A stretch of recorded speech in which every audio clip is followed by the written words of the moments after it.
கழுவிட வேண்டியது. இங்கே பாருங்க, இங்கே பாருங்க அண்ணா. அப்படி பின்னாடி வேணும், பின்னாடி வேணும்.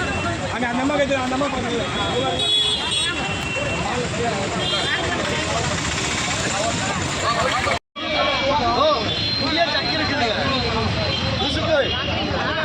அங்கேயே சக்கல் எடுத்து கழுவிட வேண்டியது. இங்கே பாருங்க, இங்கே பாருங்க அண்ணா. அப்படி பின்னாடி வேணும், பின்னாடி வேணும். அங்கே அந்த அம்மா கற்று, அந்த அம்மா பார்க்குறது.